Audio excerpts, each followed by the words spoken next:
Welcome to CATEX TV. My name is Frank Fortunato. Today is Monday, June 11, 2012.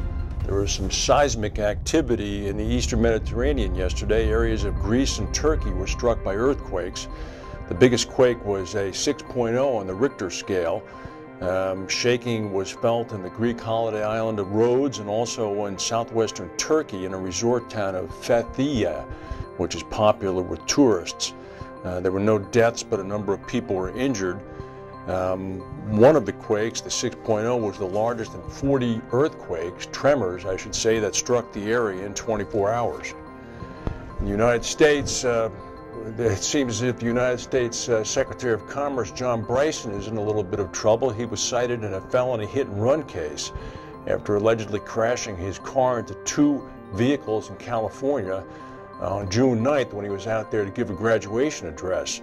Apparently he hit the same car twice in a number of minutes, actually, and then he was found unconscious behind the wheel of his car, hospitalized, and then released. Why the Secretary of Commerce is driving around in his own car without a security detail is beyond me, but it's going to present some issues. Over the weekend, it seems as if the Spanish banks received a bailout of about 100 million euros from the European community to help prop those banks up with their non-performing loans and other toxic assets as a result of the collapse of the real estate market. The deal was announced on Saturday. The Spanish economy minister did not mention the term bailout. Instead, he was calling it a credit line. However, this morning, the European Union made clear that the money is not just a loan. They said there's going to be strings attached insofar as also changing the way the Spanish banks do business. In the United States, wildfires are raging in parts of the western part of the country, in Colorado and in New Mexico. The one in New Mexico is particularly out of control. The one in Colorado is near Denver, and you can smell smoke apparently in downtown Denver. Graham Village from Insurance Day has a very thoughtful article today talking about the improvement in Bermuda's high-risk, high-return business model for reinsurers. Naturally, there have been not many losses in the first quarter of 2012. So as a result, all 19 companies in Bermuda have recorded an underwriting profit. Renaissance Re had the lowest combined ratio of 29.4%. Some other good ones are Lancashire coming in at 46%. Montpelier's profit was $107 million. It was the highest as a percentage of net premiums at 48.7%. Here's an interesting article talking about Ireland and its future compliance with Solvency II over the next 18 months. According to Price Waterhouse, Ireland is going to spend 100 million euros on preparations for Solvency II.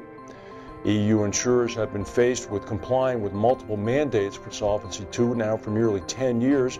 According to Price Waterhouse, so far the most profound effect of these preparations are the adoption of new information technology systems.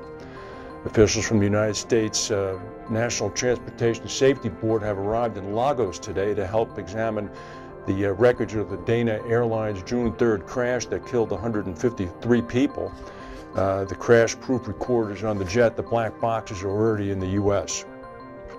The new chair of the Financial Conduct Authority, the new organization that supervises finances and insurance regulation in the UK, has been announced. He's John Griffith Jones. He's currently serving as chairman of KPMG in the UK.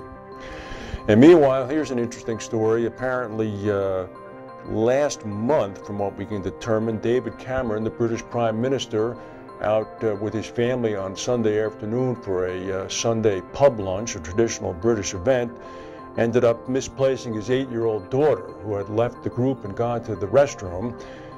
In the time she was gone, the Camerons and their security detail left to return to the British Prime Minister's residence in the countryside, Chequers it's called.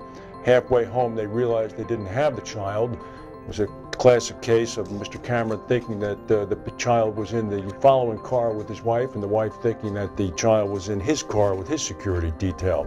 They went back and retrieved the child. Everything was fine. Leads one to wonder, though, about the protection unit guarding the British Prime Minister and his family.